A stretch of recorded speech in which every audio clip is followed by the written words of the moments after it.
L'atelier Villepert, territoire pilote de la transition, il cherche à répondre à une question qui est comment moi qui suis engagé dans une démarche de transition, je peux profiter de l'expérience d'autres acteurs.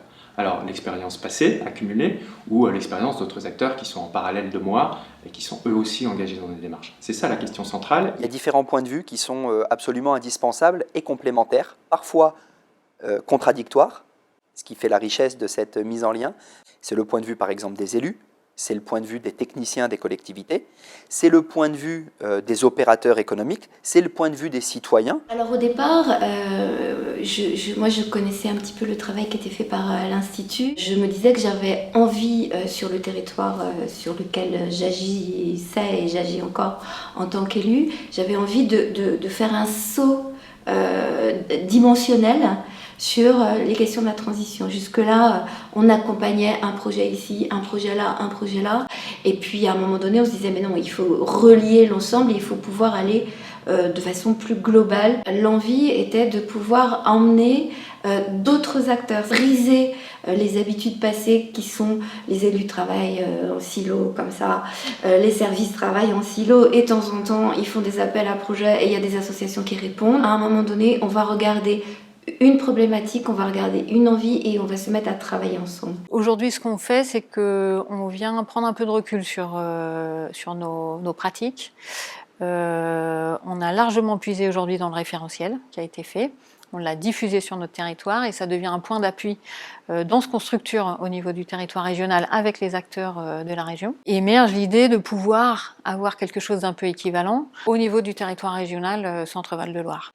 Comment on s'appuie sur les habitants, comment on leur donne davantage les outils, où on accompagne leur volonté d'engagement pour qu'ils puissent être en capacité de répondre à tous ces défis. Je suis très intéressé par la démarche Villepert parce que le cœur de l'activité, que ce soit le Collège des transitions sociétales ou la Fulchentrerie que je dirige, le club d'entreprise, on est confronté à la question de la coopération. Comment mobiliser les élus et les services du côté de la société civile et à l'inverse, de voir comment les élus et les services s'intéressent à comment mobiliser la société civile. Nous sommes dans la logique, dans la recherche d'une co-construction de politique publique, d'être co-auteur de politique publique sur nos territoires. Alors, ce qui m'a très intéressé dans le référentiel des Villepert lorsque j'en ai pris connaissance, c'est d'une part la méthode employée. Parce qu'on n'est pas là dans une étude un peu réalisée par des externes, même s'il y a des experts un peu extérieurs aux collectivités en question, mais le référentiel, il est co-élaboré par les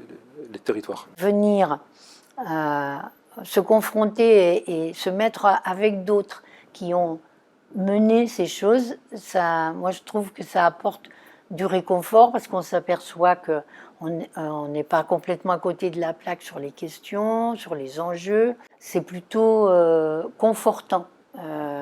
Et je dis pas forcément réconfortant, mais confortant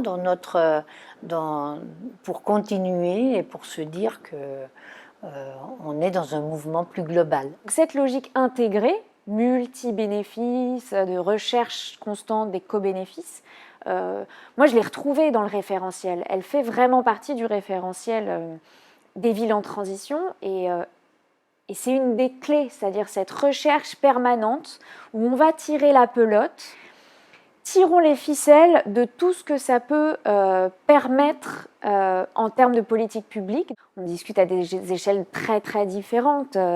La ville de Paris, le Sang-Goël, voilà. Mais finalement, on réalise qu'à toutes les échelles, selon les enjeux, on trouve des solutions. Ces échanges à l'atelier des Villepert, ils permettent aussi, d'une certaine manière, de retrouver une famille professionnelle, où on partage vraiment ces ingrédients qui nous permettent vraiment d'agir ou de trouver des repères. Je prends appui sur le référentiel, mais j'installe autour du référentiel un espace qui permet à chacun de parler de son propre travail et d'avoir l'écho de pairs. De pairs, c'est-à-dire de personnes qui sont confrontés aux mêmes enjeux de travail. Et ce faisant, on construit une appropriation des enjeux et finalement un transfert d'expérience d'une situation à une autre. L'expérience des autres, elle est absolument fondamentale. D'abord pour comprendre ce qu'on vit soi-même, parce qu'en fait on a besoin de cet effet miroir pour soi-même comprendre où on se situe dans le monde, dans la société, dans son activité.